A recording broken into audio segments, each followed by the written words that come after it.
par le pouvoir du crâne ancestral. Métamorphose. Je détiens la force toute puissante. Goldorak paré.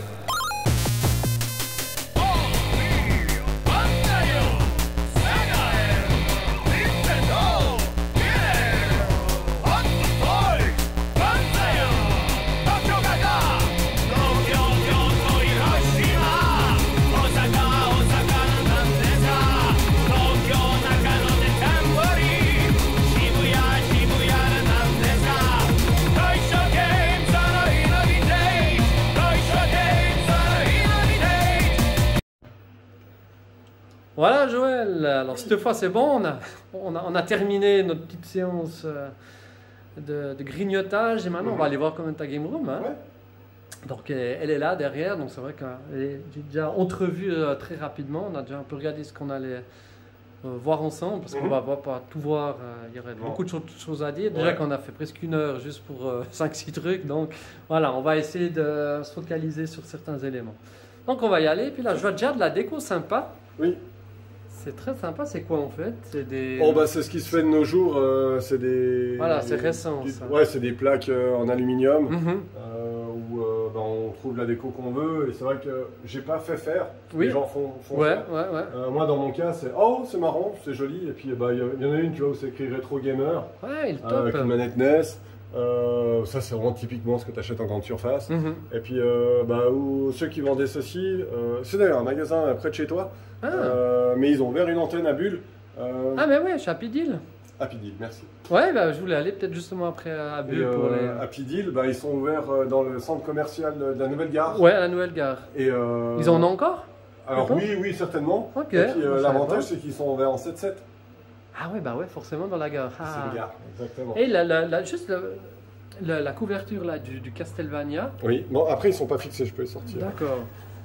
Donc, rappelle-moi, sur PlayStation, il n'y a eu que celui-là ou... Non, il y en a plusieurs. Il y a celui-ci qui est donc Symphony of the Night, et puis il y a le Castlevania Chronicle qui est majoritairement rouge.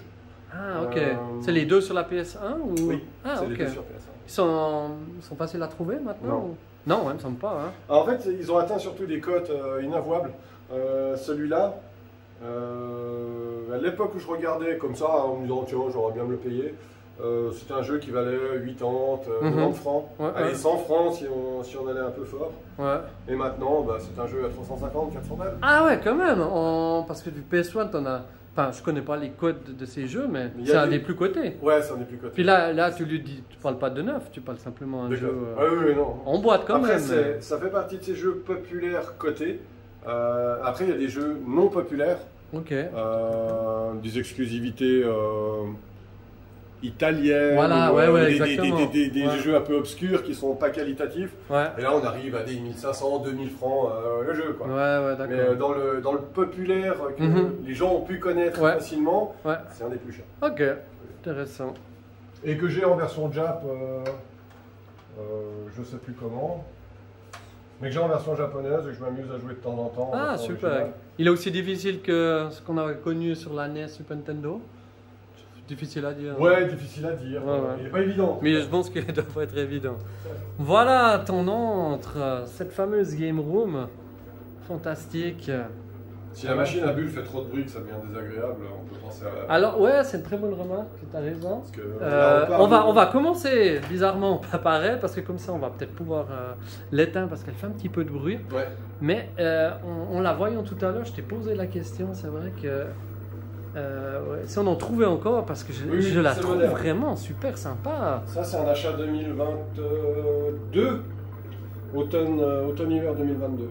D'accord, ouais, moi j'adore l'eau, le bleu, puis Sony, moi j'aime bien cette marque, comme on l'a entendu avant, et c'est vrai que ça donne vraiment bien ta game room. Donc voilà, c'est... Ouais, ça c'est quelque chose que alors, je vais essayer de retrouver, puis tu dis c'est encore trouvable. 150 balles. Ouais, 150 balles, je crois. Bah, j'espère que je vais pouvoir en trouver une pour ma propre game room. Donc je t'invite à venir si tu... Si tu as envie de venir une fois voir ma propre collection. Volontiers. Super. Donc on va l'éteindre alors. Bah, il n'y a pas d'interrupteur, donc tout simplement. Ah, d'accord. Un petit transfo, je ne vais pas m'embêter. Ouais. Je voilà, déconnecter. Voilà. Comme ça repose les oreilles. Nickel. Ah, je vais peut-être fermer la porte. Ouais, c'est magnifique. Donc, Attends, je vais fermer parce qu'il y a le câble qui risque de gêner. Exactement, merci. Elle est top. Donc, par rapport à l'autre vidéo d'Olivier, c'est vrai que tu as changé l'aménagement. Hein, parce que là, au fond, on avait les différents écrans où tu pouvais jouer sur, par exemple, un Grand Turismo notamment, sur 5 écrans, voire 7. Hein. 7, jusqu'à 7. l'effort de les mettre, mais voilà, là, ça manque un peu de place là, pour mettre 7. Il y avait 5 écrans et je pouvais rajouter 2 écrans supplémentaires, mais avec une installation provisoire. Ouais. Quand je voulais vraiment jouer à 7, mais après je démontais et ça restait plus propre à 5. D'accord. D'ailleurs, pour l'anecdote aussi, je te remercie au passage parce qu'avec Keybers, tu as apporté pour Retromania, effectivement, cette année, les 5 écrans. Et ça, j'ai eu plusieurs remarques que les gens étaient vraiment très contents. Ils ont pu expérimenter quelque chose de nouveau, on peut dire ça. Donc, avec le siège ici, hein, si je ne m'abuse, c'était celui-là. C'était pas celui-là. C'était peut-être pas celui-là. Plus pratique, celui-là est plus lourd. Ouais, celui-là, effectivement, il est difficilement transportable. Mais vraiment, l'expérience de jeu sur ces écrans et sur un... Comment tu appelles ces fauteuils en fait Ils ont un nom spécial Officiellement, on appelle ça un cockpit. Un cockpit, d'accord. C'est un terme général pour dire volant plus siège. Voilà. Ce qui inclut également aussi ceux qui font de l'aviation, parce qu'il existe des sièges et des commandes pour Flight Simulator. Bah ouais, le voit dans les parents maintenant que j'y pense, il a des trucs comme ça. Et puis en appellation commune, on appelle ça un playseat, mais qui est le nom d'une marque. Donc quand on a un siège qui n'est pas de la marque Playseat, bah eux ils peuvent pas faire de la pub en disant notre Playseat. Bah non. Voilà, bah non. Donc, le terme cockpit est utilisé pour pas mettre en avant les concurrents, quoi. Tout simplement. Ok. Ah mais c'est génial quoi. Et puis là, il n'y avait pas les 2 kiosques, hein, c'est juste non, les kiosques en question là étaient effectivement... Non mais tu dois... Pas sur l'autre vidéo. Voilà. En fait la différence c'est que le kiosque PS4 a bougé de 1,5 m. Voilà. Il était juste dans cet angle-là. Il était là, d'accord. Celui-là, je ne l'avais pas. Donc celui-là, tu ne l'avais pas, d'accord. Non, je l'ai eu quelques mois après, enfin 1 ou 2 mois après. Oui. C'est déjà un petit moment que je l'ai maintenant, avec la vidéo que nous on tourne aujourd'hui par rapport à celle de Wawa. Ouais, il y a 13 mois. Ah, il y a 13 mois. Mi-mai Ah bah oui. 2022. Ouais. Là, on est mi-juin 2023. Voilà, donc ta collection a évolué du coup. Oui. Ouais. Après, c'était un de mes objectifs dans ma collection Play 2 d'avoir ce kiosque PS2. Oui. Et c'était le seul que je voulais avoir à la base. D'accord. Ah, c'était le seul que tu voulais avoir. Moi, je voulais en fait, je voulais pas de kiosque console. Ouais. Dans ma collection PlayStation 2, je voulais un kiosque pour compléter ma collection, ma diversification de la collection sur cette machine. Ouais. D'ailleurs, une pièce que j'aurais certainement jamais, mais qu'un jour, si je tombe dessus, je ferai l'effort de l'obtenir, c'est la Renault Clio PlayStation 2. Mais non. Ils ont fait une Clio, donc une vraie voiture. Ah, mais une vraie voiture, là, dont tu es en train de parler, ouais. PlayStation 2 édition, qui concurrençait, après que Citroën non, Peugeot a concurrencé dans le même trip, avec la Peugeot 206 Xbox 360. Mais non. Ah ouais. Il existe une 360 édition, qui est d'ailleurs beaucoup plus jolie et mieux finie que la version Clio PlayStation 2. La Clio PlayStation 2 est une voiture de base, avec un autocollant PlayStation 2. Ouais, voilà. La Peugeot 206 Xbox 360, elle a un vrai kit déco Xbox, avec des lignes vertes, des autocollants supplémentaires. C'est une édition limitée. C'est une édition limitée. Après, c'est pas une voiture de course. Hein, ouais, bien sûr. Mais voilà, il y a une dite déclinaison Play 2 pour la Renault Clio et la Peugeot 206 Xbox 360. Ok. Alors, la Peugeot m'intéresse pas, bien que je la trouve très jolie. À chaque fois que j'en vois une, je suis oh. Mais la Renault Clio, j'en ai vu, je crois, 2 dans ma vie. Ok. Et j'étais pas en âge de conduire ou de me payer une voiture. Voilà. Et maintenant, je regarde de temps en temps, je lui tiens, puis je trouve jamais. Mais, je pense qu'elles sont très convoitées maintenant. Où tout le monde s'en fout. Où tout le monde. Ah, d'accord. C'est un autocollant. C'est vrai. Je prends la même Clio, je mets l'autocollant, il n'y a que moi qui sais que c'est une fausse. Ok, ouais, donc. Mais j'aimerais bien un jour trouver une vraie PlayStation 2 édition. Ah, l'édition originale, c'est toujours. Je suis pas très Clio, donc c'est vraiment le côté collection qui me pousse à acheter une cuve. Voilà, ouais. Pas la voiture, en soi je m'en fous. Donc, ce kiosque-là, peut-être nous dire comment tu l'as eu, peut-être tu l'as eu récemment. Mais moi, en fait, j'ai un bol monumental. Tous mes kiosques, c'est du bouche à oreille. Du bouche à oreille. Ou du Facebook. Ouais, peut-être que tu es actif dans plusieurs groupes, c'est ça? Alors, déjà, mais celui-là, il était sur un marketplace. Et il m'était proposé, parce que vu que je fais des recherches sur des consoles de jeux vidéo sur Facebook, de temps en temps, je dis, tiens, est-ce que je peux trouver ça? L'intelligence artificielle de Facebook me met en avant forcément. Des choses susceptibles de m'intéresser. Ça, c'est une anecdote sympa, ou plutôt un tips, si j'ose dire ça comme ça, qui peut être bien pour les gens. Effectivement, grâce à l'intelligence artificielle, on va dire, tu peux avoir des... Ils vont mises en relation sans leur demander. Ouais, exactement. Et celle-ci, je l'ai achetée à l'entrée de Genève, à Versoix. Ouais. Et le monsieur qui l'avait, ça faisait genre 13 ans qu'il l'avait. Il s'en servait plus? Il s'en servait plus, ça lui prenait de la place, et puis il est en train de restaurer une version GameCube. Ah. Donc c'était quand même quelqu'un de... qui était initié, mais qui n'avait pas plus de jeux vidéo que ça. Ouais. Comme quand on arrive chez quelqu'un, il y a une console ou deux sur la télé du salon. Ouais. Et puis il avait une chambre un peu comme la mienne en termes de taille. Oui. Mais il y avait 2 bornes et puis un peu de déco, mais ça faisait pas salle de jeu. Ouais, d'accord. On voyait qu'il avait une chambre en trop et puis il avait mis ces 2 bornes là-dedans. Alors moi qui connais rien, pas grand chose de moi, c'est kiosque, surtout pas en termes de prix, si c'est très convoité ou bien pas. Donc toi, ça fait longtemps que tu la cherchais, hein, tu disais. Ouais. Et maintenant que tu as intégral, hein, si j'ose dire, ça vaut combien en général? Je sais pas si tu veux nous dire un peu combien tu l'as eu, mais... Après, de toute façon, ce que je vais dire maintenant, c'est si quelqu'un la regarde dans 2 ans, ce sera déjà obsolète. Bien sûr. Mais en 2023, des kiosques comme ça... Alors ça dépend des machines, ça dépend des versions des kiosques, parce que des fois, il y a plusieurs kiosques qui existent pour la même console. Ouais. Celui-là, je l'ai vu en blanc, je l'ai vu en gris, je l'ai vu à l'effigie d'un jeu qui s'appelle Buzz aussi. Buzz, d'accord. Le kiosque vert là, Buzz.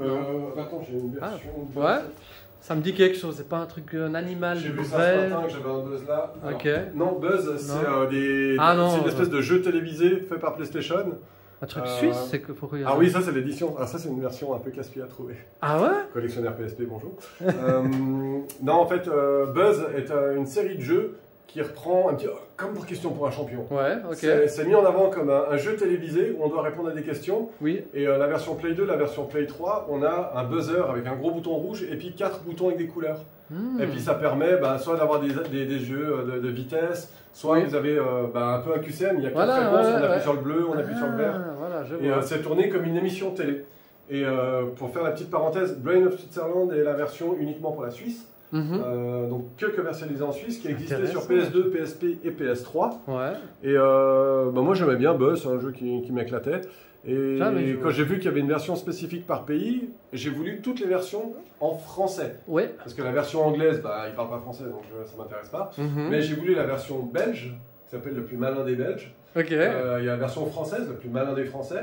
Et puis la version suisse, ils l'ont mis en anglais parce qu'il faut qu'elle puisse répondre aux Suisses allemands, problème de contrainte de langue. Italien, voilà. Donc la version est multilangue. Et donc, ils ont réussi à faire multilangue. Ouais, c'est sympa. Il y a la langue à choix dessus. Ah, c'est chouette. Et il n'y a pas que les versions nationales, il y a aussi Buzz Hollywood, Buzz... Mais d'ailleurs, par rapport à ça, je connais pas beaucoup de jeux qui ont une version spéciale pays, ou bien tu connais les FIFA. Mais les FIFA, c'est pas le jeu qui change, c'est la jaquette. C'est la jaquette seulement, hein? Oui. Bon, c'est déjà ça, hein, la jaquette, c'est déjà sympa. On discutait Play 1 juste avant, par exemple FIFA 99, qui est le jeu le FIFA le plus distribué sur la Play 1. FIFA 99, dans sa version anglaise, c'est Oliver Bergkamp, je crois. Ouais. Et dans sa version francophone, c'est Barthez de Profil. Ah, d'accord. Barthez, français. Voilà, ouais. Donc il y a ce côté national. Parce que c'est vrai que mettre une star de l'autre bout de l'Europe, on connaît à peine le nom, c'est moins vendeur que si on met une star locale. Maintenant, si je prends le jeu vidéo moderne, pour FIFA 23, depuis FIFA 20 ou 21, c'est Kylian Mbappé. Ouais. Et pour avoir voyagé à l'étranger vraiment loin, FIFA 23 en Amérique du Nord, c'est Kylian Mbappé. Ah. Donc là, il y a plus ce côté chaque joueur de chaque pays. Ouais, il y a une jaquette pour tout le monde. Ok. Mais à l'époque, oui, il faisait une différence pour mettre une star nationale dans le pays de commercialisation. Je vois, merci, excellent. Donc je reviens à ces kiosques. Donc tu disais, bon ça va dépendre de la version, etc. Mais on pourrait dire... pas dit combien ça vaut. Ouais, voilà, exactement. Alors moi à l'époque, quand j'ai vu mon premier que je n'ai pas acheté parce qu'il était loin, ça me coûtait plus cher en logistique que le prix sur place. Ouais. La personne le vendait 400 €. Mais il était juste après Avignon. Donc Avignon, il faut prendre un véhicule, le carburant, les péages, la douane, parce que quand on passe la douane, on ne peut pas dire non, on fait juste un tour. Donc tout frais confondu, ça faisait plus cher d'aller le chercher que juste le prix payé sur place. Bah, bien sûr. Non. Ok. Et puis j'avais pas les moyens logistiques à cette époque-là de pouvoir emprunter un fourgon ou quoi. Ça posait vraiment un problème de déplacement. Maintenant, pour moi, en état comme ça, avec une console de manette et un téléviseur, fonctionnel avec l'éclairage, je mettrais de manière honnête, pour que tout le monde puisse en trouver un bon parti, entre 5 et 800 francs. D'accord. Complet. Maintenant, qui correspond à peu près à la même chose en euros si jamais. Ouais, tout à fait. Maintenant, celui-là, je l'ai payé, je crois, 500, 600 francs. Voilà. Je ne me souviens plus, j'ai plus retenu. Mais il n'y avait pas la bonne machine. Et la machine, je l'avais achetée à la Pixel D en 2022. C'est ça. Donc ça, c'est une vraie machine de kiosque. Et la différence, c'est que quand on branche la borne, la console démarre automatiquement. Qu'on n'ait pas besoin d'intervenir physiquement pour l'allumer. Ah ouais, d'accord. Ouais. Et donc c'est comme une arcade, quoi. Voilà. Et donc moi, j'ai rajouté cette machine-là parce que je l'avais. Je suis tombé sur la machine en disant, si un jour je trouve la borne, il n'y aura certainement pas la console. Et j'avais bien fait. Puisque la borne, j'ai trouvé avec la mauvaise machine. Et donc voilà, j'ai mis cette bonne console qui correspond au kiosque. J'ai pas les clés pour les serrures, alors heureusement c'est ouvert. Ah bah ouais, heureusement. Mais je peux pas verrouiller. Ah ouais, faut que je trouve une solution pour faire des empreintes ou trouver des cylindres. Bon, je pense qu'on trouve, hein. Faut que je change les cylindres. Ouais, faut que je change les cylindres ou que je demande à un ami collectionneur qui a le kiosque. Je lui emprunte ses clés, je fasse faire des doubles. J'adore le. Je te disais, moi je connais pas bien ces kiosques, mais je trouve que le design. Et puis elle s'intègre tellement bien dans ta pièce, perso. Je trouve que. Ah, ça bouffe énormément de place. Moi, ce qui me dérange, c'est ça. Ah ouais, en profondeur. Alors que l'écran est à 1 ou 2 cm du mur. Ah ouais, c'est vrai que j'avais pas vu que c'était. Parce que derrière, c'est comme un peu du cathodique. C'est du cathodique. Ouais, c'est du cathodique. Ah bah oui, là ouais, c'est encore du cathodique. Ouais, pardon, ouais, bien sûr. Alors que la borne PS4, je pourrais la reculer de 20 cm encore. Ah ouais, voilà. Mais si elle est en avance, elle pourra avoir un aspect... oui, bah voilà, ouais, exactement. Mais alors on viendra sur la PS4 après, hein. Est-ce que tu voulais dire encore quelque chose sur ce kiosque? Non. Non, mais en tout cas c'est beau avec le... Bah j'imagine, vu que tu as l'intégrale. C'est une espèce de quoi? Ça, c'est vraiment de l'officiel. Bah oui, il y a le TM et tout, mais c'est-à-dire qu'ils mettaient ça aussi, le tapis. Alors ça, c'est le tapis de la borne. C'est pas moi qui... carrément. C'est le tapis qui est en relation avec la borne. Il est top. Et j'ai acheté le même jour que la console sur un stand différent. Ah bon? Ah ouais, bah, à la Pixel Day. À la Pixel Day. Ouais, d'accord. Ah, monsieur, il avait ça. Je dis, waouh, c'est le tapis de la borne. Et puis, ah ouais, t'as bien fait du coup. Si je l'ai payé un petit prix quand même, c'était pas gratuit. Mais j'étais content de l'avoir en sachant que j'étais toujours en prévision d'acheter une borne. C'est ça. Et j'ai eu la console et le tapis ce jour-là. Et la borne, je l'ai eu quelques mois après.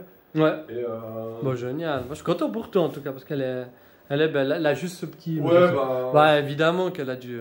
Elle a un côté neuf, et c'est ce qui me plaît aussi, c'est qu'elle n'a pas ce côté jamais servi. C'est ça. Parce qu'une borne, c'est quand même du matériel qui est à la disposition du public. Oui. Et je ne veux pas dire qu'il, pour être belle, doit être maltraité, mais j'apprécie ce côté. Elle a vécu. Ouais, mais moi aussi, forcément. Mais après, c'est sûr que si elle était ventrée avec un gros trou. ça enlèverait un peu plus son charme, mais là. Elle a un côté un peu griffé qui ne me dérange pas. Ok, alors moi maintenant je vais me retourner. Et là c'est quand même énorme ce que tu as là, mais c'est. Enfin, je veux dire que moi je suis dans un. Honnêtement. Quoi. Ouais, j'ai un petit garage, tu vois, et j'ai pas beaucoup de place que de voir un énorme écran. Il fait combien de pouces? 86. 86, ça. Exactement, mais c'est beau quoi. Même jouer avec des jeux pixels, ça te dérange pas? Alors non, parce que moi j'ai la nostalgie, donc je pardonne toujours sur des jeux que j'apprécie. D'accord. Et l'avantage de ça, c'est qu'on peut reculer. Ah bah ouais, forcément, là t'as la place. Ouais. C'est ça qui est cool quoi. Faut juste faire gaffe si tu tombes pas sur le faisceau du projecteur, parce que... merci de le dire. D'un coup ça arrive sur l'objectif. Exactement. Et puis non, c'est plaisant. Après, je préfère jouer quand même sur cathodique à ce style de jeu. Ouais.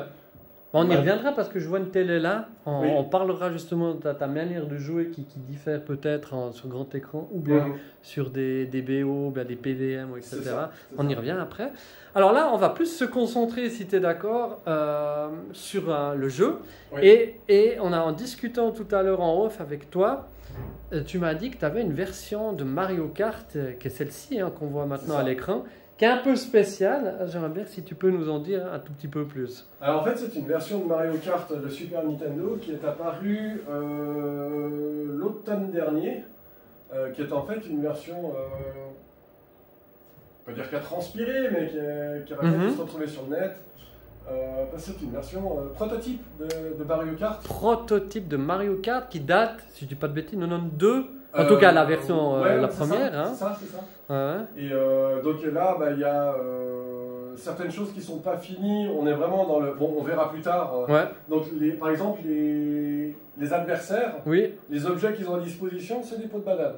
Et c'est tout. Bowser envoie des pots de banane. Donkey, c'est normal. Voilà. Luigi, Mario, c'est pas l'étoile, ils ont des pots de banane. Toad, c'est des pots de banane. Donc l'aspect étoile de Mario, il n'y a pas.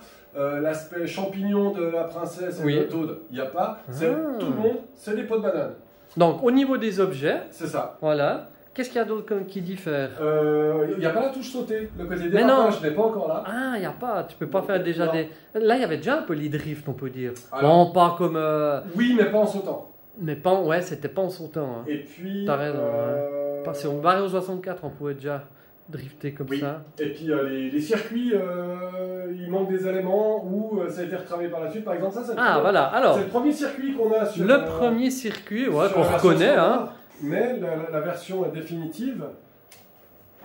Et c'est rigolo de voir aussi en japonais. C'est que le Donut Splane, en fait, il refait une boucle comme ça. Ouais, maintenant que tu dis, ça me parle. Ouais, il y a encore une boucle. Là. Alors, toute la partie... J'aurais pas pu te le dire, mais... On est arrivé là, ça fait une boucle et ça revient, puis on a ce grand virage à droite pour revenir sur la ligne d'arrivée. Ouais. C'est un bête arrondi. D'accord. Ah, intéressant. Donc là, on voit déjà une différence en termes de tracé. Là, oui, ça, je peux pas sauter. Mais oui, on a des réflexes avec le jeu Switch maintenant. Moi, je joue sur Wii U. On est dans cette partie dite différente. Et les adversaires, Yoshi qui lance une peau de banane. Voilà, on vient de voir. La direction est différente, c'est pour ça que j'ai un peu de peine aussi à rouler. Ah ouais, parce que là, ce qu'il ne faut pas oublier, c'est que là, tu es en train de jouer avec des manettes PlayStation. Ouais. Alors, c'est pas enfin, là, tu peux continuer à jouer, mais on s'en fout si tu arrives premier ou dernier, ce qui ne sera pas le cas. Enfin, pour arriver dernier, je suis sûr. Vu que tu disais que tu es quand même un bon joueur. Ouais, de jouer régulièrement sur Super Nintendo. C'est ça. Mais que là, tu es en train de jouer sur une version donc PlayStation. Ouais, je joue à la Play 3. Enfin, là, tu es sur une Play 3 où tu as. C'est un jeu émulé. Ouais, c'est un jeu émulé. C'est un jeu émulé, quoi. Et pour toi, il est bien émulé? Oui, c'est pour ça que je préfère jouer sur Play 3 que sur Play 2. Oui, parce que j'utilise aussi un défilateur sur Play 2 pour jouer à la Super Nintendo. Mais la console manque un peu de ressources. Et la version Play 3 est plus péchue que la version Play 2. D'accord. Ouais. Donc Mario Kart, sur Play 2, lag. Alors que Mario World est jouable. C'est pas ouf, mais... Donc voilà, ça c'est fait partie de ces petits jeux. Donc moi, dans ce qui m'anime dans le jeu vidéo, c'est la partie, disons, sous-marin. Le côté pas accessible pour le joueur lambda. Et c'est cet avantage justement de nos jours d'avoir des émulateurs, des choses comme ça. On peut tout à fait le jouer depuis un ordinateur. Mais bon, moi, mon plaisir, il est sur une télé et puis sur un fauteuil, il n'y a pas derrière un ordi. Quoi. Mais oui, je tout à fait jouer. La façon de jouer est quand même importante. Hein. Tout à fait. Ah ouais, je comprends. Et puis, ce qu'on voulait aussi discuter... Oui, tu m'avais dit qu'il y avait un jeu là, que j'avais été surpris. Voilà, c'est celui-ci. Quand je suis arrivé, que tu l'avais mis en fond et que je ne connaissais même pas. En fait, mais tu l'as pas vu parce qu'avant tu n'as vu que l'arrière-plan. Ah oui, moi j'ai vu. Le jeu, le gameplay, tu l'as pas encore vu. Non, exactement. Alors, Uchu Astro Gogo Race, en fait. J'ai déjà ce nom, hein, qui est japonais. C'est la suite spirituelle de F-Zero sur Super Nintendo. Donc voilà. C'est la même mécanique, c'est le même studio. Ouais. Mais version pour adultes. Pas dans le sens où il y a des trucs osés, olé olé. Mais c'est pas juste un parcours. Il y a de la difficulté, il faut atterrir au bon endroit. Bref, en jouant, vous allez tout de suite. Ouais, c'est ça. On veut devoir jouer maintenant sur ce monstre écran. Et. Donc là, ce jeu, c'est du 16 bits, ça. Ouais, c'est du 16 bits. C'est du 16 bits. Hein. Alors, on reconnaît le style, on reconnaît les couleurs, le genre de parcours. Bien sûr qu'ils ont. C'est plus les mêmes, c'est pas des voitures, hein, c'est espèce d'animaux ou bien animaux voitures ou bien. Ouais, je sais pas de vaisseau pseudo-futuriste. Pseudo-futuriste, exactement. Qui reprend un peu le trip de F-Zero, ouais, c'est mais ça. Un peu skinné différemment. C'est ça. Attends, il faut aller à droite ou à gauche. Voilà, donc c'est ce côté un peu différent. Là, on est au level 1, hein, donc là, on est en mode facile. Là, c'est mode facile, ouais. Donc on voit déjà que c'est déjà plus compliqué que du F-Zero de base. Qui n'était pas forcément toujours hyper simple au tout départ. Hein. Ouais, après au départ, les premières courses, ça va. Mais là, oui, les premières étaient faciles. On est vraiment sur une base réflexe. Mais là, c'est le premier en plus. C'est le premier, ouais, c'est le premier niveau. Premier parcours. Et t'as un peu la même maniabilité, si on compare. C'est du ouais, faudrait rejouer. C'est rapprochant. Ouais, d'accord. Et donc là, je suis toujours pas premier.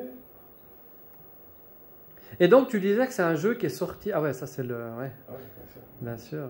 Et c'est sorti officiellement, on le trouve en cartouche, c'est-à-dire. C'est pas une bizarrerie ou. Enfin, on peut l'acheter dans le commerce. Au Japon, quoi, surtout. Au Japon, ouais, c'est voilà. Puis au Japon, tu le trouves pour pas grand-chose. Enfin, les jeux japonais sont pas très chers normalement. Non, en effet. Après, certains jeux japonais sont pas donnés. Parce que même eux se les arrachent. Ah mais ouais. Mais celui-là, par exemple. Je pense pour 10 balles, on doit le trouver. Ah ouais, je voulais dire que c'était pas. Il y a quoi comme jeu d'ailleurs japonais, typiquement sur. Quand on parle un peu de Super Nintendo, que tu connaîtrais peut-être, qui a vraiment une grosse cote, mais en version japonaise. T'en connais un ou deux? Si on lit le japonais, il y a Secret of Mana 2. Ah mais ouais, juste.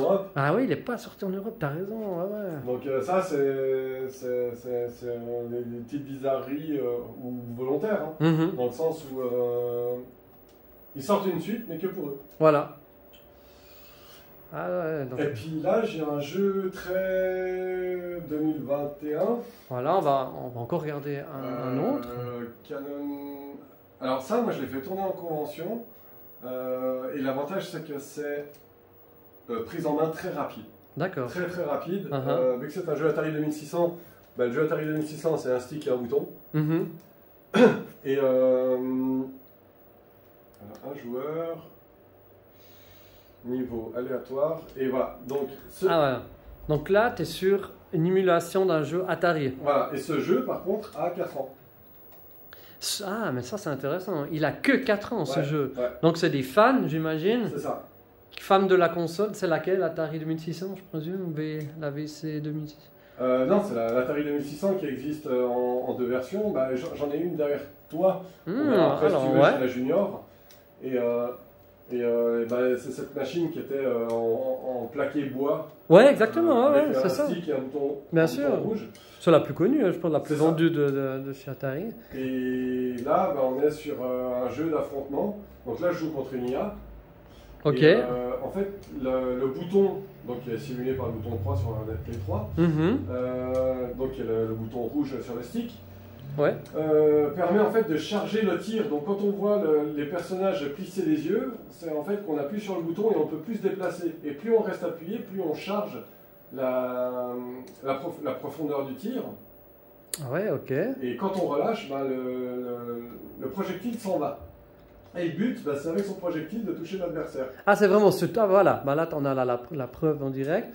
Donc, si tu touches l'autre, ça lui enlève une vie. C'est ça. Ouais. Et tout simple comme idée, mais... Ah, oui, c'est tout. Mais mine de rien, il y a quel jeu qui avait un peu le même... on va dire le même gaming que ça, là. Bah, je sais pas, mais je pense qu'à l'époque, il aurait eu un grand bah ouais, je pense. Pendant la commercialisation. Exactement. Je vois bien jouer ça aussi en borne. Hein, Ah oui, clairement. Hein, et bah, ce qui est bien, c'est que dès qu'on comprend comment ça marche, la prise en main est très rapide. Ouais, je pense. Parce qu'il y a un bouton, la mécanique est très simple, et on peut jouer à 1 contre 1, donc à 2 sur la même machine. Ouais. Et bah moi, en convention, des fois, je le fais tourner, je vois les gens jouer à ça. Excellent. Mais on touche pas l'aspect nostalgique. Vu qu'il a 4 ans. C'est un jeu moderne. J'ai perdu 9 à 7. Voilà, 9 à 7. Voilà, après, là, on peut choisir le niveau, donc niveau de difficulté. J'ai toujours pas compris la différence entre le point d'exclamation et le point d'interrogation. D'accord. Manche, donc le premier à 9, 1, 2, 3, 4, donc le nombre de points qu'il faut pour gagner. Et puis si on joue à 1 ou 2 joueurs. Ok, intéressant. Donc, et ça, c'est donc ce jeu, par exemple, tu dois l'émuler ou tu peux l'acheter en... Alors, il s'émule uniquement. On peut jouer sur une vraie Atari 2600 si on a une cartouche où on peut mettre des fichiers ROM. Ok. Donc, ce qu'on appelle un Everdrive. Donc, c'est une cartouche dans laquelle on peut mettre une carte SD. Oui. Et ce jeu fonctionne sur une Atari 2600. Donc, on peut jouer avec une vraie machine, avec son stick, et puis jouer sur un écran cathodique. Donc là, tu as parlé de ce genre de jeu, un Everdrive. Voilà, un Everdrive. Puis tout à l'heure, tu me parlais d'un autre sorte de jeu qui était des... c'était quoi déjà des homebrew. Voilà, des homebrew. Voilà. Ça, c'est un homebrew. Voilà. C'est un homebrew parce que c'est un jeu qui n'est pas sous l'accord de Atari. Ils l'ont fait, il fonctionne sur Atari, mais Atari n'est pas au courant. Voilà. Et ça, un homebrew, effectivement. Tout à fait. Et ça, il y a des jeux qui s'arrachent sur le marché. Oui. Qui peuvent valoir même très cher. Oui, s'ils sont faits à petite quantité. Voilà. Petite offre, grosse demande, et ça fait flamber les prix. C'est ça. Typiquement, le jeu que je vais chercher maintenant, qui est sorti de manière chinoise. Donc le jeu est sorti en version cartouche après coup. Mais les premiers à avoir sorti en cartouche, c'est les Chinois. Là. Et c'est le Metal Slug Modern Warfare, qui est un jeu de scoring basé sur Metal Slug, sur Mega Drive. À savoir que Mega Drive n'a jamais eu de Metal Slug. Ouais, évidemment. Hein. Et là, on est sur une version de Metal Slug sur Mega Drive. Oui. Qui a été sur Mega Drive. Qui a été faite, on est en quoi, 2021 celui-là, fin 2021. Ah ouais, il n'y a pas si longtemps. Début 2022. Et moi, je suis crédité en tant que bêta-testeur dessus. Bon? Ouais, parce que moi, j'ai pas d'Everdrive Mega Drive, donc je peux pas jouer sur Mega Drive à ce jeu. Et puis, vu que j'ai des émulateurs divers et variés, comme sur Play 3, sur Play 2, même sur GameCube, je joue à la Mega Drive. Et, tu l'essayes en même temps? Ah bah ouais. Hein? Et bah en fait, je lui ai rapporté en disant bah écoute, sur telle machine, j'ai eu ce bug graphique à cet endroit. Ou, j'ai donné des retours avant qu'ils sortent le jeu officiellement. Donc c'est pas un studio, simplement des non, c'est un gars tout seul. C'est un gars tout seul. C'est un gars tout seul qui a fait le jeu. Énorme. Bah écoute, il ressemble, hein? Bah c'est le but. Bah évidemment. Et mais je veux dire qu'il est, même en 16 bits, il est... Jusqu'à aujourd'hui, on lui a encore demandé, alors SNK, il tourne... Non, rien. Il n'a pas été embêté. Ouais. Après, le jeu est gratuit. Ah voilà, ça change aussi là de... Mais on peut donner des sous si on veut. Ouais, pardon quoi. Voilà, pardon. Ouais. Je suis une quiche aujourd'hui. Pardon, 2 mots. Hein. Oui, pas... Ah, exactement, mais... Bon, chouette, écoute. Puis toi, tu as été un peu plus loin dans le jeu, il est... alors en fait... Mais c'est pas le... Il a refait une version différente ou c'est la même exacte? Parce que moi, je la connais pas, celle-là. Non, c'est une version différente et c'est un jeu de scoring dans le sens où il n'y a pas 50 tableaux. Le but étant de faire le meilleur score à partir de ce tableau-là. Et quand on atteint 7000 points, que je n'ai jamais réussi à faire parce que j'ai pas de niveau, on arrive au stage 2, qui est en ville. Ah, ouais, mais d'accord. les points ne sont pas remis à 0. Et moi, j'ai jamais réussi à atteindre 7000 points. Ah, donc il est assez élitiste comme jeu alors. Disons qu'il s'adresse à des gens qui ont l'habitude des voilà. choses comme ça. Et, toi, c'est pas forcément ton dada. C'est pas mon dada, j'ai du plaisir, j'essaye de m'améliorer, mais, mais je Puis à deux, si tu joues à deux, c'est plus pas. On peut pas jouer à deux. Ah, tu peux pas, pardon. Ah, ok. Un peu dommage ça. Mais c'est un jeu scoring. Voilà, ouais, voilà, pour, par rapport au type de jeu, ben voilà. Mais ce qui est bien, c'est qu'il diffère justement des versions qu'on connaît sur Neo Geo. Donc, et puis il fait pas que des reprises, donc VTA, le nom du programme. Ah bah oui, merci de le dire, effectivement. Il a fait également un jeu qui s'appelle Papy Commando. Papy Commando. Et il y a... Ça attise la curiosité. Comme son nom l'indique, c'est un grand-père... En fait, c'est Rambo en version Papy. Excellent. Et de nouveau, c'est un jeu un peu scoring dans le sens où, en fait, on a un certain nombre de munitions, un certain nombre d'ennemis, et il ne faut pas tirer à tout va. Ah. Et le mode de joueur, c'est avec Mamie Commando. Il y a un mode de il a poussé le truc assez loin, hein, c'est pas mal. Puis il est vraiment intéressant. Moi, je l'ai vu qu'en vidéo, je n'ai pas joué Papy Commando. Ok. Par contre, celui-là, vu que c'est une création totale, hein, l'idée, les personnages, c'est tout de lui, il est payant, Papy Commando. Ah, voilà, d'accord. Ah oui, pour pas oui, être embêté, celui-là il est gratuit parce que c'est un jeu Metal Slug. Donc on ne peut pas l'accuser de faire de l'argent sur le dos de SNK. C'est ça. Mais Papy Commando qui reprend un style graphique à lui, donc lui il est payant. Excellent. Mais Papy Commando est disponible en cartouche, donc on peut réellement se payer la cartouche et la mettre dans sa Mega Drive. C'est top ça. Je sais pas s'il y en a beaucoup qui peuvent se targuer de l'avoir. Après, il suffit juste maintenant effectivement. Cherchez, si ça vous intéresse, vous allez sur le itch.io de VTA, VETEA. VETEA, ok. Et puis, on le mettra aussi en lien, peut-être. Et puis à partir de là, vous pouvez acheter le... Donc là, tu peux te faire, exactement, là tu peux vraiment te faire plaisir sur différentes consoles, c'est génial. Sur quoi tu joues le plus? Étonnamment sur Game Boy. Sur Game Boy, ah ouais, alors là, j'aurais pas pensé. Ah oui, il est là mon jeu préféré, c'est celui-là. Ah. C'est l'ancêtre du serpent du Nokia 3210, mais en version Game Boy. Mais c'est un vrai jeu d'affrontement, hyper stratégique. Ah, et puis en plus en noir et blanc, ouais. Ah, c'est un jeu Game Boy. Ah ouais, forcément. Hein. J'adore le concept de jouer au Game Boy sur un écran de 86 pouces. Si c'est son créateur qu'on va nommer, hein, qu'on connaît bien. Le créateur de Game Boy. Le créateur du Game Boy. Gunpei Yokoi. C'est Gunpei Yokoi, et on va y arriver. Effectivement, tu verrais là en train de jouer sur un tel écran, un jeu Game Boy, franchement, paix à son âme, il se retournerait sa tombe là. Oui, dans un accident de circulation, si je dis pas de bêtises. Oui, puis là, c'est ton jeu préféré. Ouais, en fait, j'ai eu la cartouche à l'époque, moi je l'ai joué sur Game Boy. Pour faire court et simple. Je connais pas. Après, il y a différents niveaux de difficulté, mais on va faire simple. Le but étant en fait, donc c'est le jeu du serpent comme on l'a pu connaître sur Game Boy. Voilà, ouais. Mais la différence c'est que,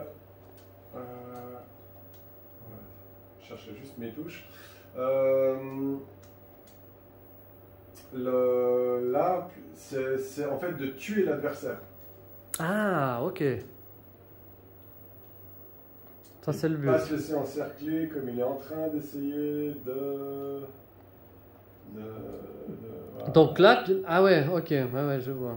Me rappelais. Et on peut s'arrêter contre un mur par rapport à la version téléphone. Le fait de s'arrêter contre un mur, on meurt sur la version téléphone de l'époque.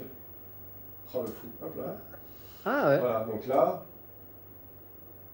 en attendant quelques secondes, sa tête va éclater avant la mienne. Voilà, j'ai gagné une manche. Voilà, ok. Et donc ça, c'est une des possibilités. Donc le serpent peut grandir ou rapetissir avec les éléments qui apparaissent à l'écran. Et pour faire apparaître des éléments, on doit former un carré fermé. Donc avec son propre serpent, là je fais un carré fermé, il n'y a rien qui est apparu. Ah, c'est de l'IA, c'est pas très fut.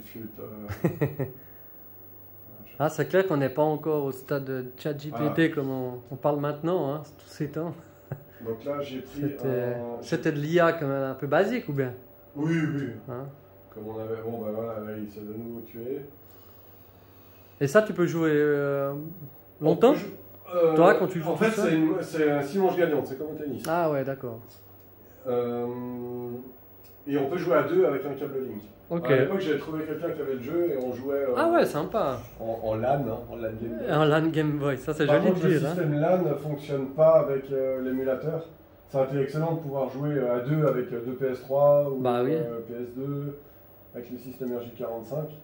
Oui. Mais non, c'est pas compatible, c'est bien dommage. Excellent. C'est d'ailleurs ce que je demanderais à un programmeur de faire, c'est qu'il puisse simuler le câble. Bah, il s'est tué tout seul. Là, j'ai rien fait, il s'est tué tout seul. Ah, voilà. Ok, bah, merci de nous avoir montré. Hein, tes jeux, tu joues le plus. C'est vraiment le jeu de mon enfance. Ça. Ah, vraiment le jeu de ton enfance. Ouais, j'avais 8-9 ans quand j'ai joué. Ah ouais. Et ouais. Je vois aussi que tu as un joli tapis, hein, j'aime bien. Oui. Ça rend bien. Oui. Ça, c'est aussi récent, je présume. Alors, ça, c'est en fait les tapis démonstratifs de chez PlayStation. C'est un vrai tapis. Ah. C'est pas courant alors? Non, forcément. Non, ah, ok.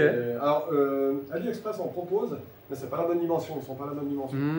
Mais ça, c'est les tapis promotionnels de chez PlayStation quand ils font des événements dans des salons. D'accord. C'est pas du merchandising parce qu'ils ne le vendent pas. C'est vraiment des outils de travail pour. C'est ça.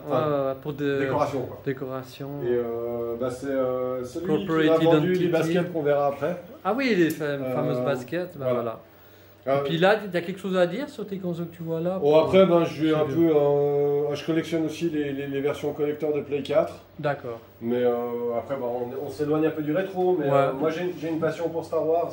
Donc, je possède juste voir celle-là. toutes les machines Star Wars en Play 4. Ah, donc, toutes? Ouais.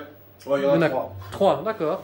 Elles sont toutes là. Ouais, là, il y a les deux Battlefront 2 parce qu'il y a toujours des consoles qui sont tirées des jeux Battlefront. D'accord. Donc il y a la Battlefront 2 en version slim qui est la côté clair parce qu'elle est grise. Oui. Côté clair, côté obscur. La Pro qui est du côté obscur. Et on doit avoir la FAT qui est juste là avec Dark Vador qui est Battlefront 1. Ok. Voilà, après j'ai la Batman ici. Donc c'était vendu en bundle. Ah oui, mais j'ai toutes les boîtes. Ah oui, t'as toutes les boîtes. Mais j'ai pas la place. Plus cher quand c'est en bundle comme ça. Toujours. Alors, on est bien d'accord, c'est le but pour eux. Hein. Ah bah là j'ai un super poster qui traîne. Hein. Ah voilà. Comment je l'ai eu celui-là c'est celui qui m'a vendu les chaussures et le tapis qui me l'a donné il y a 10 jours. Et c'est sympa. Le poster promotionnel de Street Fighter 6. Donc j'ai eu le poster une semaine avant sa sortie. Ah, parce que celui-là, il est sorti il n'y a pas longtemps. Vendredi passé. Ah, aussitôt. Ah ouais, j'aurais vu. Il y a une semaine. Une semaine. Ok. Voilà, donc je l'ai laissé traîner là sur ma PS4 Gran Turismo. Et voilà, après j'ai quelques machines plus ou moins excentriques. La PS3 tout à gauche, c'est la version Metal Gear. Voilà. Donc j'ai. Ah ouais. Donc ça c'est la PS3 Metal Gear qui est sortie qu'au Japon, qui est toute qu'au Japon, ok. Et puis j'ai la PS4 Metal Gear qui va aussi de pair, donc qui est ici à côté de la Black Ops 3. Ok. Donc voilà, c'est parce que je trouve ça joli, j'ai du plaisir chez PlayStation et puis j'ai trouvé un site qui référence tous les collectors en termes de Play 4, il m'en manque encore 6 ou 7 faciles. Et t'aimerais les acquérir? Oui, mais sans couper un rein, sans... Ouais, voilà, c'est ça. Moi, j'aime bien collectionner sur des coups de bol ou sur un malentendu. C'est joli, c'est juste. Le côté, je le veux absolument, n'importe quel prix, j'en ai rien à foutre, je le veux quand même. Ça, c'est pas toi. C'est pas ma manière de faire. C'est plutôt, d'un coup, au boulot, on a quelqu'un qui arrive, qui vient de commencer. Je vends ma console. Tu vends quoi? Et puis c'est une console que je cherche. Bah oui. C'est plus des occasions comme ça sur. Excellent. Que réellement aller sur internet et payer le prix fort. Et là, on va regarder un petit peu, donc c'est génial. C'est un film qui a été fait par Steven Spielberg. Spielberg. Je sais pas. Il faut vraiment que je le voie. Oh là là, quel ignare je suis. Moi j'ai trouvé la version en 4K, en version japonaise. Mais non. Je sais pas comment mais je cherchais pas la version Jap, mais moi je le voulais en 4K vu que j'ai du matériel compatible 4K. Ouais. Et donc Ready Player One. Génial. Et on voit la jaquette, elle est déjà super. Elle donne envie, hein. Ouais.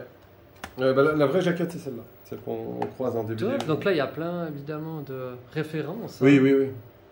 Là, on voit la voiture de Retour vers le futur. Ouais, qui est la voiture Jurassic Park. Oui, oui.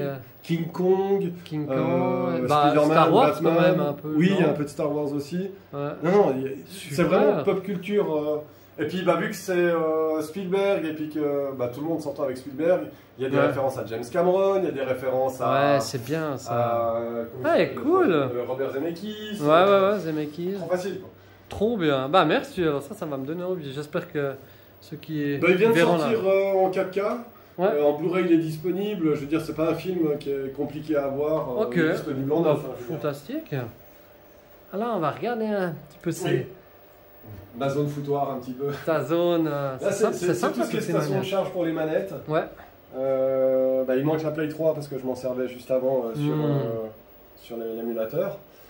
Ça, c'est la barre de son qui va avec le projecteur. Okay. Comme ça, j'ai le son avec l'image. Voilà. Ce qui était un peu compliqué parce que vu que l'image part de là-bas, puis que la console qui me sert pour l'image, le son en fait était derrière. Donc j'ai dû acheter un câble optique de 7 mètres de long. Ça coûte vite cher. Ça. Et non, étonnamment, je m'attendais vraiment à me faire un petit budget juste pour ce câble. 30 francs, un câble de 8 mètres. Ouais, des fois tu ouais, incompréhensible. Donc j'ai tiré mon câble en fibre optique jusque là. Et puis comme ça j'ai le son sous l'image. Alors on n'a pas mis de son pour la vidéo.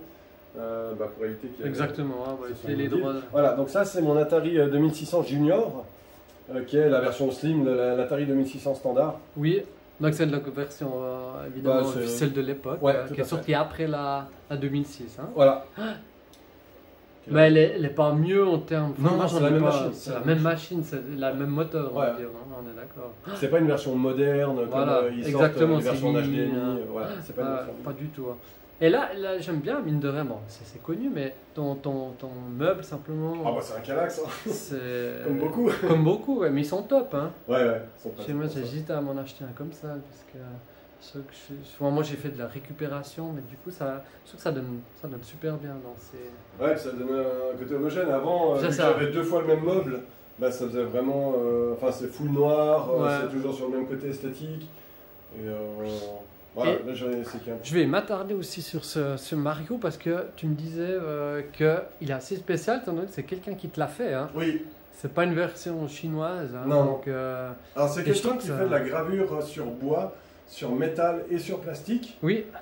Parce que d'un coup, il s'est mis à acheter des machines. Puis je crois que dans le cadre de son travail aussi, il travaille là-dedans. Ok. Mais ça, c'est des machines privées qu'il a chez lui. Et puis il fait des réalisations, ça l'éclate.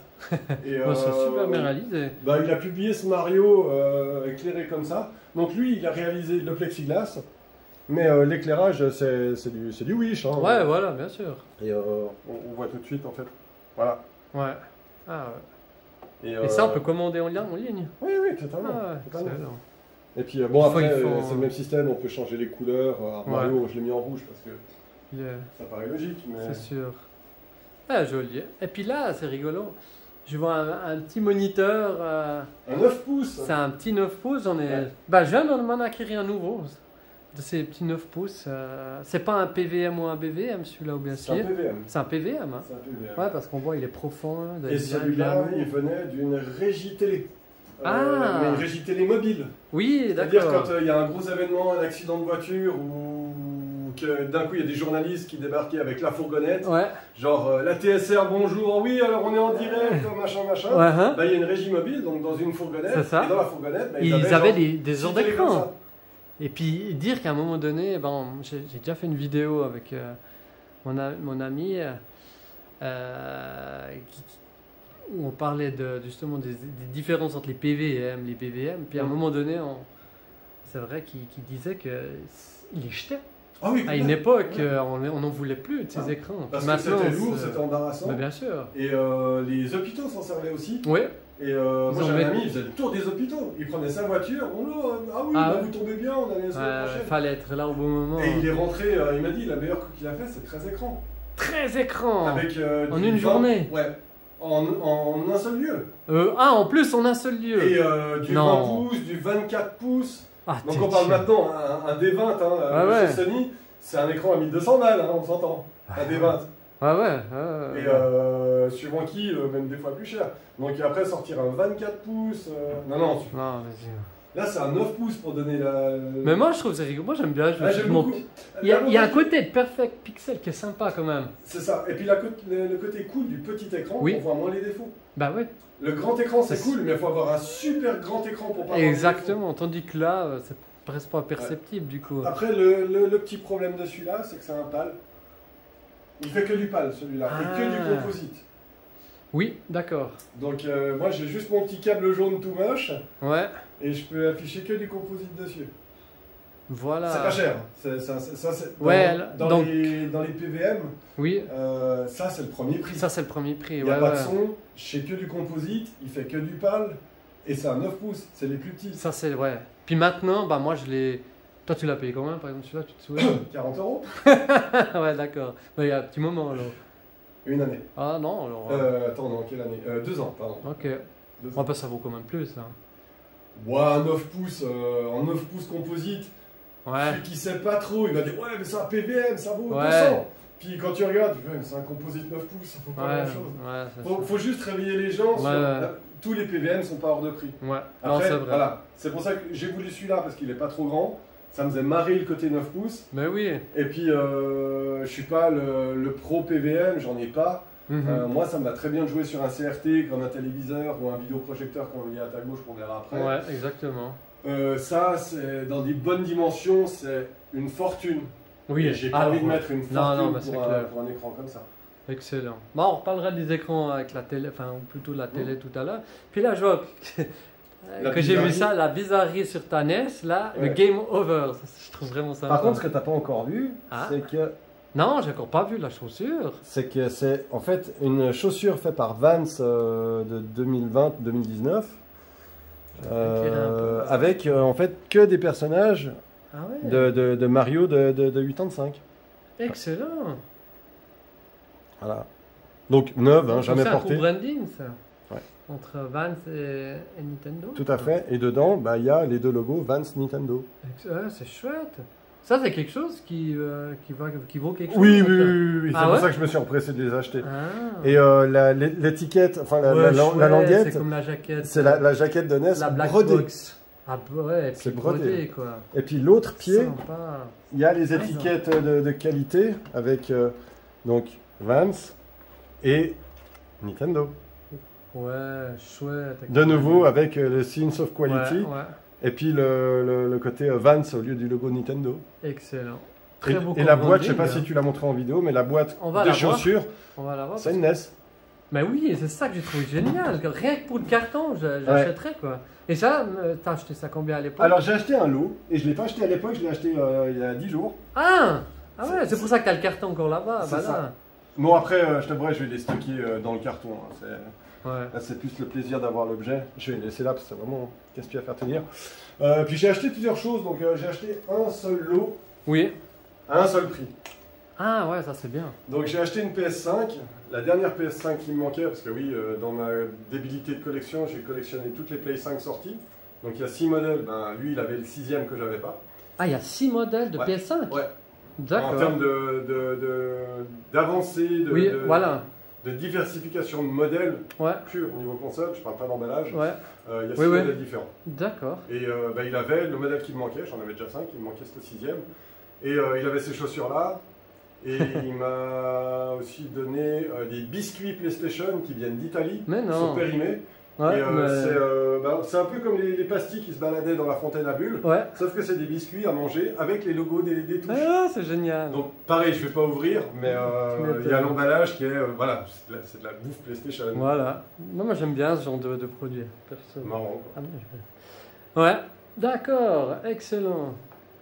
Et puis là, aussi un joli écran. Où tu joues aussi certainement dessus. Oui. Alors là, j'ai deux utilités. Je vais juste couper là. Ouais, comme ça, il n'y aura pas de risque de... Exact. Donc ça, c'est un tritube. Donc c'est pas un téléviseur, c'est une espèce d'écran de cinéma en boîtier. C'est-à-dire que le procédé, c'est 3 lampes. Ok. Des 3 couleurs primaires. Ouais. Donc du RGB, rouge, vert, bleu, qui projettent différentes sources lumineuses sur un miroir. D'accord. Le miroir qui est placé donc au milieu en arrière-plan. Ouais. Et ce miroir va reprojeter l'image ici. Le côté vidéoprojecteur, c'est l'image qui est rebalancée par l'effet de miroir là. Et ça c'est récent ou... Non, justement là, pas. Ça c'est la PlayStation 1, on est au milieu des années 90. Ah ouais, ok. Et c'est pour ça que l'écran n'est pas en verre mais en plastique. Il est en plastique. C'est du plastique. Et puis cette technologie, ça n'a pas... ça n'a pas vraiment fonctionné, merci. Alors en fait, c'était des écrans qui valaient cher. Ouais. Là, en francs suisses, pour l'époque, on est quand même à un peu plus de 10 000 francs l'écran. Ah ouais. Quand c'est sorti donc. Voilà. Ouais. Mais l'avantage, c'est qu'on pouvait faire des écrans de taille surdimensionnée. Plus importante que ce qu'on a l'habitude dans les salons. D'accord. Après, le téléviseur en lui-même est un meuble de construction en bois. Ah ok. Ouais. Donc ça, c'est des panneaux en bois sur lesquels il y a des haut-parleurs. Ça, c'est un haut-parleur. Ça, c'est un autre haut-parleur. Je vois. Et tout le meuble fait dans les 140 kg. Ouais. Malgré qu'il n'y ait pas d'écran en verre. Donc il n'y a pas d'aspect du tube. Je pense qu'en fait c'est pour des questions de sécurité aussi, parce qu'un écran comme ça avec un vide absolu, s'il pète de cette taille-là, il y a tout le quartier qui est aspiré. Quoi. Non, après je pense que c'était trop dangereux et trop lourd. Et ouais. Mais donc c'est mieux qu'un cathodique. Il y a des avantages et des défauts. Le cathodique aura une meilleure luminosité. Ouais. Que là, on est dans une pièce où c'est volontairement un peu ombragé. Si on allume l'éclairage au plafond, on se met devant, on ne voit pas grand-chose. Parce que le côté lampe projection donne pas un affichage d'image hyper lumineuse comme sur un écran. Quand on regarde la borne, on voit très bien le jeu Gran Turismo tourner, alors que là, le Metal Slug, il fait beaucoup plus sombre. Ouais, exactement. Voilà, parce que là, c'est un vrai CRT, alors que ça, c'est un free-tube. Voilà, ok. Et ça, t'as eu récemment? Non. C'est encore possible de t'en trouver? Alors, c'est encore possible. Et en fait, le paradoxe du monde du CRT d'occasion, on a vu ça dans le CRT. Ouais. En fait, plus c'est petit, plus c'est cher, plus c'est grand, plus c'est abordable. Ouais, d'accord. Parce que tous les gens veulent du 36 cm, c'est pratique, ça se transporte à un bras. Bien sûr. Et puis, ça permet de jouer à des jeux rétro gaming. Et plus l'écran est grand, plus il est lourd, plus il est encombrant, plus c'est difficile à vendre. Ouais. Donc il y a une espèce d'équilibre de prix qui se fait par rapport à la dimension de l'écran. Un 36 cm se négocie de nos jours entre 50 et 100 francs. Ok. Même pour une Grundig ou pour une Mio Star, c'est sous-marque ça se négocie quand même des prix à mon sens trop élevés. Il y a 5-6 ans en arrière, on les donnait ces télés. Toujours débarrassé, j'ai une vieille télé. C'est ça. Et c'est à cette époque-là où les gens sont engraissés avec des écrans gratuits comme ça, puis qu'ils les revendent maintenant 100 balles en disant c'est parfait pour le rétro. Bien sûr. Et le problème de ça, c'est vu la place que ça prend, et puis on va dire la faible qualité que ça propose. Moi je l'ai payé 40 francs celui-là. Ah ouais. J'ai vu un monsieur sur Facebook l'année dernière en vendre à 100 francs. Après il était genre 50. Et je lui ai écrit, je lui ai dit ah bonjour, c'est quoi les dimensions? Et il ne me répondait pas, et à un moment donné, il me dit c'est bon, je vais le détruire. En fait, je l'ai énervé. Je lui ai dit mais comprenez-moi, je vous demande juste la dimension. Ouais, oui, forcément. Pour savoir si je viens avec une fourgonnette, si je viens avec une voiture. Rien que pour la logistique. Voilà, et le gars il dit c'est bon, c'est une vieille télé, vous n'allez pas me saouler. Ok. Gardez-la votre télé. Et du coup, j'en ai qu'une, mais j'aurais pu en avoir une deuxième. Et puis il a été de ma ville en plus. En plus 5 minutes, il était là. Mais non. Mais 5 minutes en voiture. Donc 3 heures à pousser sur le trottoir.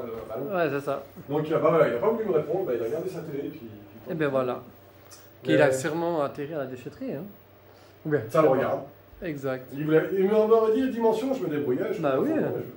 Et donc tu voulais dire encore quelque chose là-dessus? Non. Après, l'aspect un peu... d'époque, moi j'aime bien Robocop, donc à la Retromania 2022, j'ai pu trouver donc un monsieur qui vient vendre des figurines régulièrement. Il était encore là cette année. Il était devant la scène à gauche quand tu faisais face à la scène. Ouais. Et il avait ce ED209 qui est donc l'ennemi de Robocop dans le premier opus. C'est du vintage, ça? C'est du vintage, ça dépend. Ok, parce que c'est vrai que je connais moins... Je vois de la Play 2 qui traîne, là. Mais oui, tout à fait, c'est vraiment... un petit Luigi caché, là, quand même. Oui. Excellent. Je trouve des choses.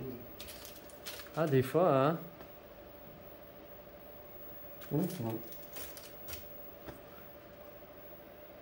Ouais, bah là, tu vois... Ça, c'est les petites cartes de Hot Wheels? Non, pas celle-là. Hein. Non, elles sont plus. Alors, ceux-là, Kinder Surprise édition Pâques. C'est les grands qui font pour Pâques. Et alors, c'est bien que tu poses la question. J'en ai 4, mais il en existe 4 différents. Ok. J'ai 2 fois le Toad. Et en fait, on n'en voulait qu'un à la base avec ma femme. Le Yoshi. Ah bah oui, forcément. Sauf qu'on ne peut pas choisir ce qu'il y a dedans avant qu'on ouvre. Bah non. Donc on achète le premier, c'est Mario, bon, on aura plus de chance à la prochaine. Et je me souviens que la dernière fois, l'œuf est quand même genre 19,90. Hein, ah ouais, forcément. Bon, il y a du chocolat à manger, mais c'est l'œuf Kinder. Et à la fin, j'en ai acheté 2, en disant mais j'en ai marre, on va l'avoir. Et dans les 2, il y avait un Toad et son Yoshi. Donc on a arrêté de les acheter. Ah bah ouais. Mais Yoshi est le dernier personnage qu'on a eu. On les a tous mais si tu l'avais eu le premier, on en a acheté qu'un. Il n'y aurait pas ceux-là. Voilà. Mais ils sont bien faits. Oui, ils sont bien faits. Mais on voulait du Yoshi. Ouais, bah oui. Parce qu'on va le découvrir après, parce que vous avez une collection, enfin, ta copine a une collection de Yoshi, qu'on verra tout à l'heure. Luigi, donc moi, mon personnage chez Nintendo, c'est Luigi. Ok. C'est historique, il y a une vieille raison qui date d'il y a 30 ans en arrière. Ça, c'est le Luigi McDo, du Happy Meal. Ah, mais non. Quand il y avait encore des jouets dans le Happy Meal. Ouais. Voilà. Sympa. Et pourquoi Luigi, tu veux nous dire ou pas? Alors très rapidement, chez moi, quand j'étais gosse, il n'y avait qu'une télé. Donc mon père, quand il voulait regarder la télé, je ne pouvais pas jouer à la Super Nintendo. Donc j'avais un voisin au-dessus qui, lui, avait sa télé privée dans sa chambre. Et il avait décrété que puisqu'on était chez lui, c'était lui le joueur 1. Même si c'était mon jeu, c'était sa télé, sa console. Puis joueur 1, on sait très bien. Et puis joueur 1, c'était Mario, et joueur 2, c'était Luigi. Et en fait, depuis cette époque-là, j'ai le personnage de Luigi. Ça va aussi, hein. D'ailleurs, dans le film qui est sorti il n'y a pas si longtemps, il est quand même bien mis en avant, Luigi. Oui. Ou bien toi qui as plus de sensibilité pour... T'as pas trouvé que... Moi, le film, je l'ai trouvé intéressant pour quelqu'un de non initié aux jeux vidéo. Mais si on apprécie grandement la licence Mario, Luigi et tout ce qui s'ensuit chez Nintendo, c'est un peu du fanservice à gogo. Ouais, quand même. Hein. Quand même l'impression que, faudra quand même parler de jeu, puis il faudra quand même référence à ça, puis il faudra pas oublier ça. Et c'est le côté un peu remplissage. Ça t'a un peu déplu, quoi. Ouais. C'est une grosse pub, quoi. Ah, mine de rien aussi, comment t'appelles ces skates C'est longboard. Ouais, longboard, voilà. Et réalisé par JF Skateboarding à Vevey. Ah, en Suisse, super. Et ils sont deux en fait. Il y a le menuisier qui a fait le côté plateau. Waouh. Bah tiens. Ça c'est eux, ça. Alors ça c'est eux, c'est leur logo. Ok. Donc ça on peut trouver sur internet. Oui, et puis sur Instagram, sur Facebook. Voilà, ouais. Donc Joël, si tu vois la vidéo. Et donc un fribourgeois qui travaille sur Vevey. Et le côté dessin, c'est Frankie Tattoo. Qui a un studio de tatou à Rue. Ah ouais, c'est pas loin. Au-dessus de Promazance. Et puis à cette époque-là, en fait, on était trois collègues de travail, on travaillait en menuiserie. Et en menuiserie, le menuisier a fait réaliser le plateau. Et mon collègue Franck, qui est tatoueur, est également magasinier comme moi. Et j'ai dit que je voulais une longboard Play 2 full black. Excellent. Pour garder les couleurs de la Play 2. Et j'ai demandé le logo PlayStation 2 sur le plateau. Donc c'est une réplique du logo qu'on a sur la console. Puis j'ai fait également un plateau skateboard, donc une vraie planche de skateboard avec le logo Play 1, enfin l'inscription en blanc PlayStation. Et au bout de chaque côté du plateau, le logo PlayStation. Et je l'ai offert à un ami full setter en Normandie. Mais non, et alors sa réaction? Ah il a adoré, il a affiché dans sa salle de jeu. Ouais, génial. Ah bah ça, en tout cas, évidemment que c'est pas conventionnel vu que c'était fait... Puis il y en a plusieurs... à ma connaissance, ils ont fait que ces deux-là pour moi. D'accord. Maintenant, ils sont pas fermés, je sais pas ce qu'ils font pas. Ok. Et là, tu joues souvent sur ce kiosque là? Alors ça m'arrive pour découvrir certains jeux Play 3. Bon après, j'ai de la Play 3 outrance, donc j'ai autant d'écrans que de consoles Play 3, si ce n'est plus de consoles que d'écrans. Et, ça, c'était un qui était dans ton grenier? Oui, dans la vidéo, oui, hein, oui, donc on va pas se rattarder forcément dessus. Oui, c'était un des 3. Oui. Et en fait, sur les 3, il me reste plus que celui-là, j'en ai vendu 2. Ah, entre deux? Ouais. D'accord. Pour des questions de place, des questions de... Ouais. Ben, c'est de nouveau, je me répète un peu, moi je voulais une borne Play 2. Ouais, pas une...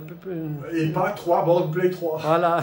Donc par élimination, j'ai gardé celle-là parce que c'est la plus complète et la plus authentique. Ouais. Sur les 3, c'est la seule qui a le menu kiosque. Donc c'est une vraie machine de kiosque là-dedans. Oui. L'écran qui va avec, elle est vraiment, vraiment full d'époque. Et celle-là vient de Zurich. Elle était chez un revendeur de jantes que je ne me souviendrai pas pour pas qu'on puisse la retrouver.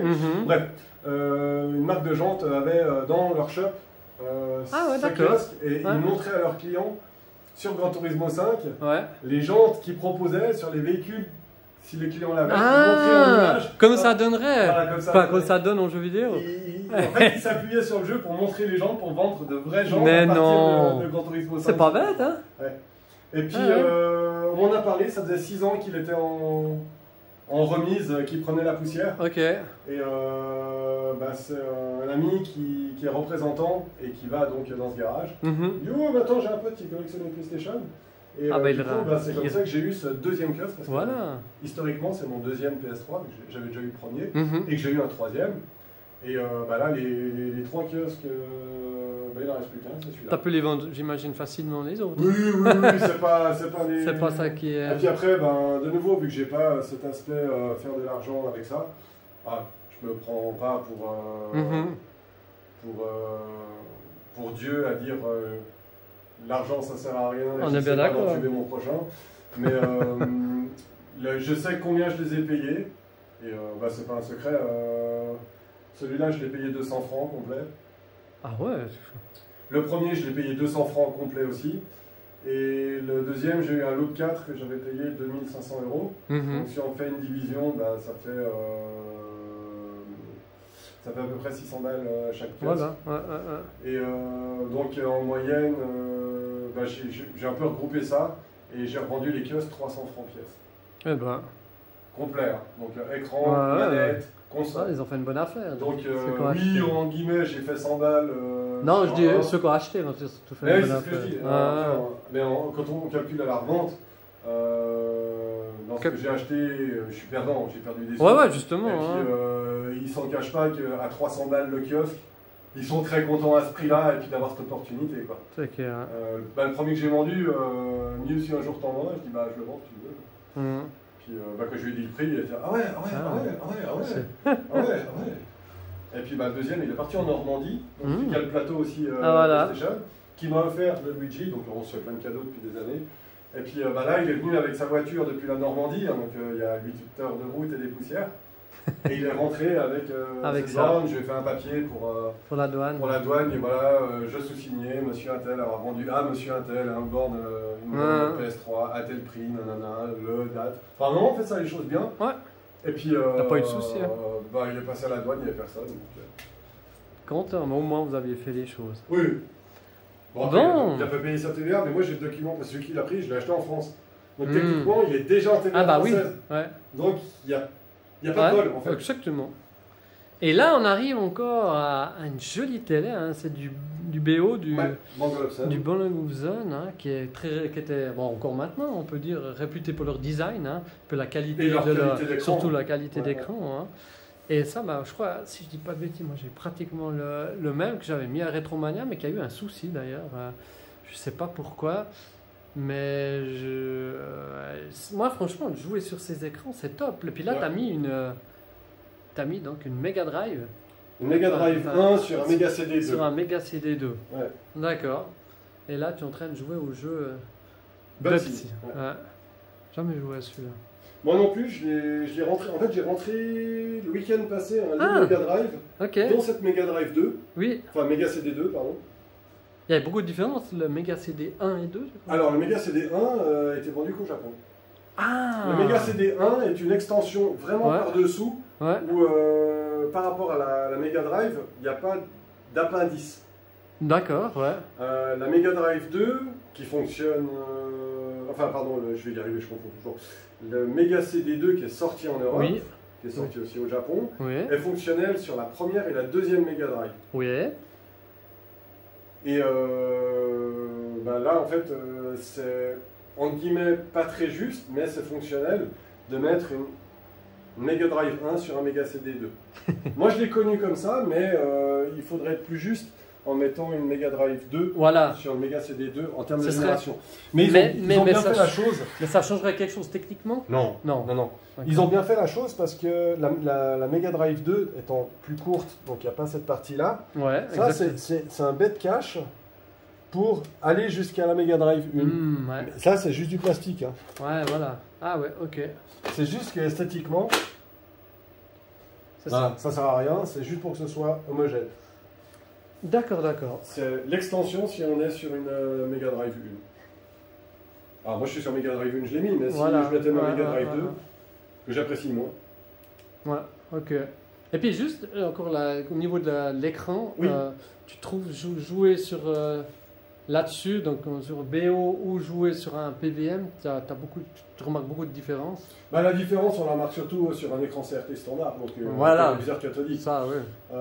Mais là-dessus, ça fait pas d'énorme différence. Hein, le grain est plus propre, ça bave moins, les lignes sont plus... Mais par rapport à PVM, je dis. Non, je vois pas trop de différence. Maintenant, j'ai pas eu de bon PVM en main. D'accord. J'en ai vu chez des amis, mais... Après, il faut avoir le nez collé devant. C'est ça, ouais. Et puis, je pense que c'est quand on est un peu perfectionniste, voire puriste. Ouais. Ce qui n'est pas mon cas. Moi, je joue à des ROM sur une PS3. Donc, ouais, exactement. Donc, disons que mon plaisir, s'il est là et puis que je ne suis pas en train de fermer les yeux, il y a quand même certains montages. Si on prend l'exemple de la Play 2, une machine que je fais beaucoup. La Play 2 qui est connectée sur cet écran, c'est du S-Vidéo. Je pourrais le connecter en RGB. Ouais. Ou en composite avec un adaptateur. Donc si tu les trois meilleurs, c'est quoi au niveau de ces... Alors le top du top, si on joue avec du matériel d'époque, c'est le RGB. C'est le RGB complète en RGB. Exactement. Au-dessous, il y aura le S-Vidéo, parce que le S-Vidéo prend un signal composite qui est décomposé. Voilà. Et après, le composite standard qui est le fil jaune, où le signal vidéo passe sur un seul. Voilà. Donc comme celui-là, là on voit. Hein. Voilà, tout à fait. Là, il est sur un composite, effectivement, comme ça. Donc ça, c'est le moins bon. C'est le moins bon, mais là, on est sur une NES, donc il n'y a pas vraiment moyen de faire mieux. Voilà, on est d'accord. Voilà. Sans pirater, sans intervenir en gros. La Play 2 qui est là, vu que c'est une connectique kiosque, c'est un câble RGB PlayStation 2. Donc pour la petite pub qui ne s'est jamais vendue, le câble RGB officiel PlayStation, c'est un PlayStation 1, il est gris. D'accord. Le câble officiel RGB PlayStation 2, il n'est pas dispo à la vente. Moi j'en ai deux parce que j'ai ce kiosque et puis j'ai une machine test où le câble était fourni avec. Et là on a le top de l'image pour l'époque sur un CRT en 4 tiers avec un câble RGB officiel. Vachement intéressant. Et puis l'entre deux, c'est le S-Vidéo parce que j'aurais pu mettre un RGB mais j'avais un câble S-Vidéo puis j'ai envie d'essayer. Voilà, c'est mon côté, j'avais envie de voir. Mais je pourrais tout à fait virer ce câble et puis mettre un RGB à la fin. Ça marche, merci pour aussi toutes ces précisions. Il nous reste un truc que j'aimerais bien faire, comme je t'avais dit, c'est quand même utiliser ce cockpit, comme tu as appelé, ce simulateur, surtout sur cet écran, ça va être sympa à voir. Donc toi, tu joues surtout à Gran Turismo, mais tu pourras avoir d'autres jeux compatibles. Tu joues de rallye, un V-Rally, ça peut aussi bien. Un V-Rally, WRC10, V-Rally 4, tout est envisageable. Voilà. Et ça, vu que j'y connais rien, dans cette gamme, on est dans du haut de gamme, là, Alors, dans ces cockpits, du moins. Alors, en termes de volant, il y a, comme partout, des premiers prix, des prix intermédiaires. Puis il y a aussi une avancée technologique de nos jours, c'est qu'on a ce qu'on appelle des volants en direct drive. C'est-à-dire que c'est des volants électriques. Et les volants classiques qu'on trouve jusqu'à maintenant, on a un moteur électrique qui donne les résistances. Tu veux t'asseoir en même temps? Non, là, je vais déjà le centrer. Ah ouais, tu vas le centrer. En face de l'image. Et ces moteurs électriques, en fait, sont montés sur une courroie pour donner l'effet de direction. Oui.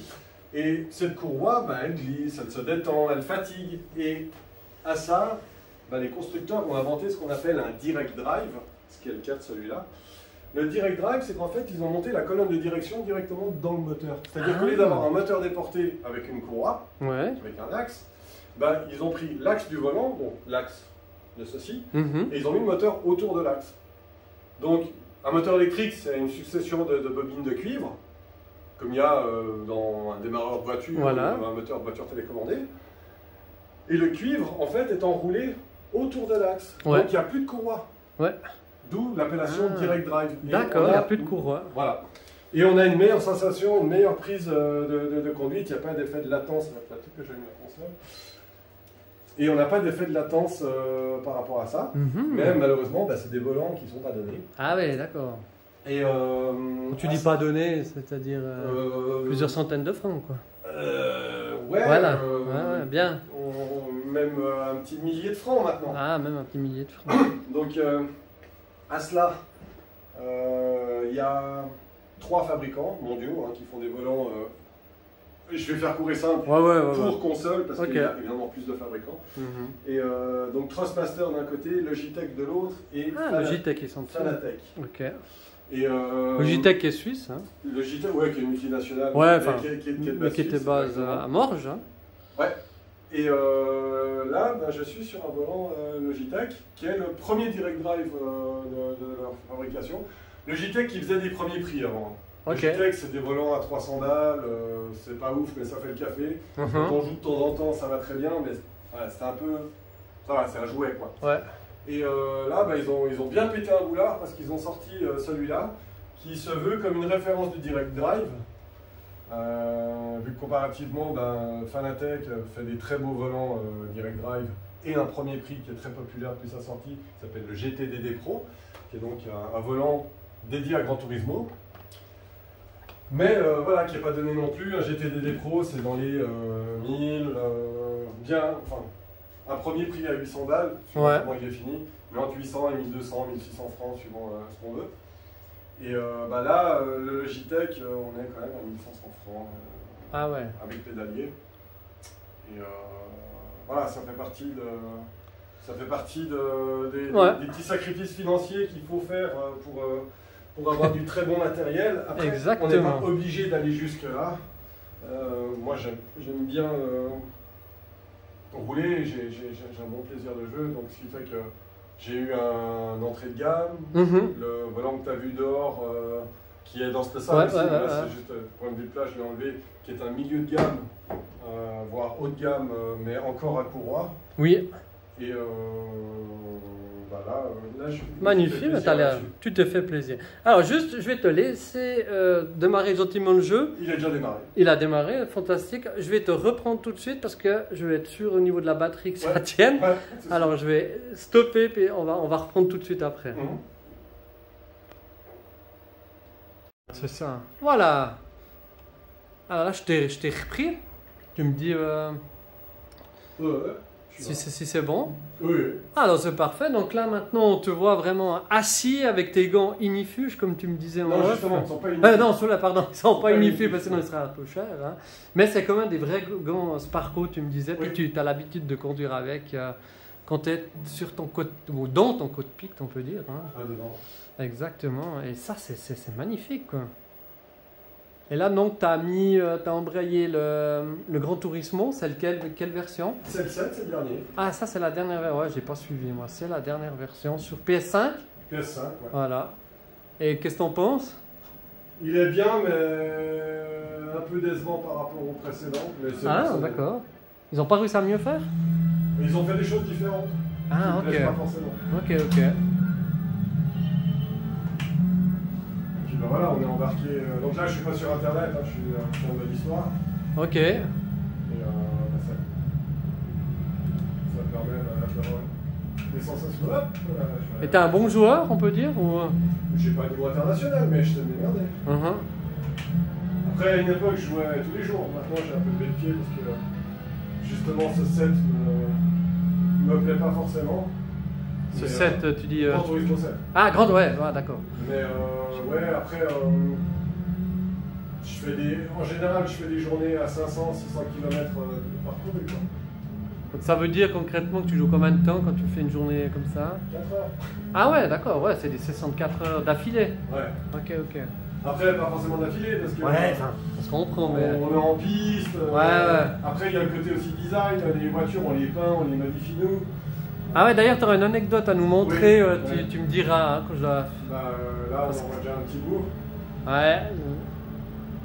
Alors, à savoir que je fais partie d'une équipe, donc d'une team, comme il y a dans des compétitions de haut niveau en jeu vidéo. Oui. Et nous, on a, dans notre team, on a des couleurs obligatoires, donc une façon de peindre les voitures. Ah, d'accord. Pour qu'on soit toujours reconnaissable. Voilà, ouais. Voilà, donc nous, notre voiture, c'est le blanc, c'est le drapeau français, comme on voit là. Parce que toi, t'es français, je me rappelle plus. Ah non, je suis pas français, mais la majeure partie des gens qui partent sur le jeu sont français, et je fais partie d'une équipe française. Ok, ok.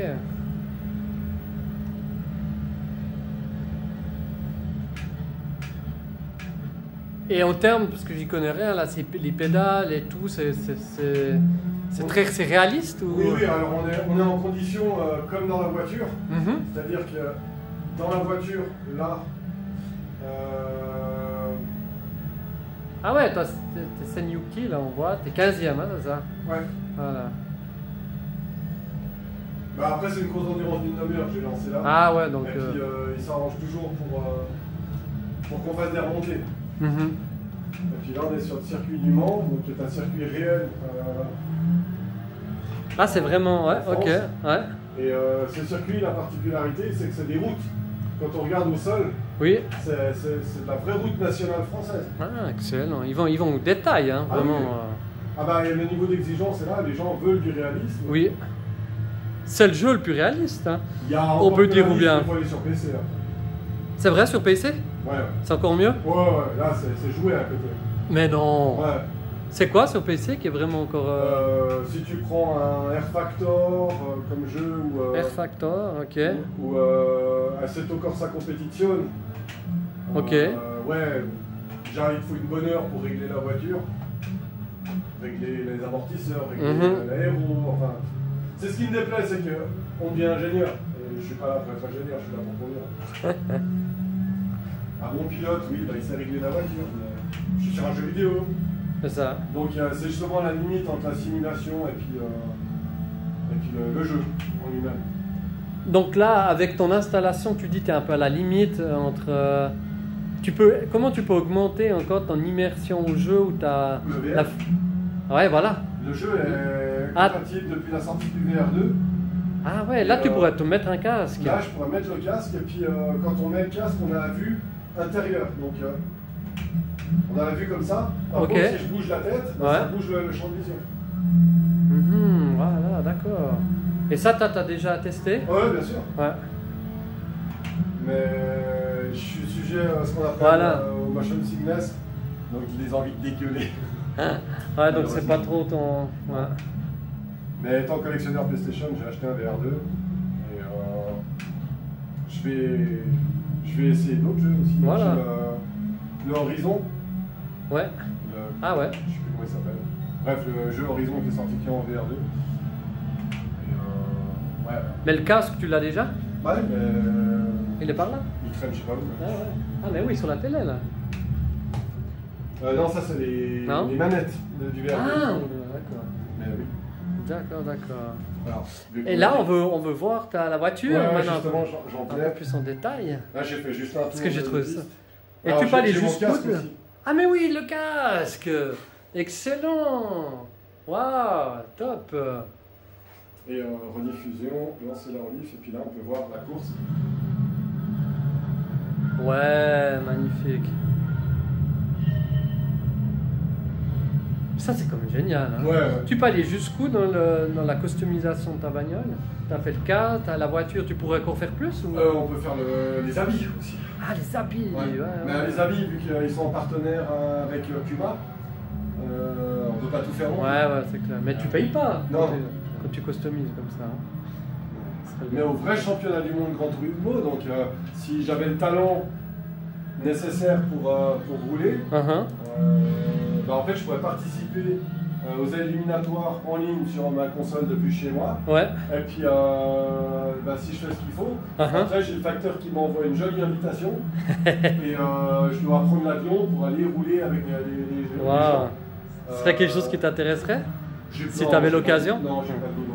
Après, non, mais si tu avais le niveau, tu le ferais? Oui, bien sûr. Je pense. Hein. Alors, en fait, ça va arriver indirectement parce que là, ce dont je suis en train d'évoquer là, c'est l'officiel Gran Turismo. Ouais. Donc c'est PlayStation, c'est Gran Turismo qui met ça en place pour faire le championnat du monde, ce qu'on appelle le World Tour. Et à côté de ça, vu qu'il n'y a rien au niveau national, il y a des gens qui font au niveau national un championnat uniquement national. Ouais.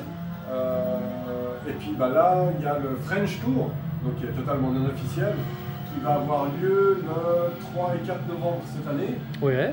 Et au mois de septembre, on a les manches de qualification. Donc n'importe qui peut participer, mais il faut juste passer les qualifs. Ok. Et les qualifications, c'est 13 équipes de 4 pilotes. Ouais. Donc nous, notre équipe, on va tenter de faire les chronos minimum pour être qualifié. Et si on est qualifié, après on va partir à côté de Bourg-en-Bresse. Donc cette année, le French Tour a lieu pas trop loin de la Suisse. Ouais. Mais l'année dernière, il était dans le sud-ouest de la France. Et l'année d'avant, il était à Paris. Ok. Et donc au mois de novembre, je risque de partir. Excellent. Un bon risque. Voilà. Une belle opportunité. Ça, mais moi, je sais déjà que j'ai pas de niveau. Même le French Tour, c'est pas n'importe quoi. J'ai pas le niveau nécessaire. Mais les gens de mon équipe ont le niveau. Voilà. Donc, ce sera sympa d'y participer du moins. C'est ça. Ouais. Puis n'ayant pas de niveau, je vais pas être retenu dans mon équipe pour représenter mon équipe. Mais on va aller faire les pop-pump girls. Voilà, au moins ça, c'est déjà ça. Mais en tout cas, un énorme merci Joël pour cette démo. Te voir jouer dans ton cockpit là, c'est génial.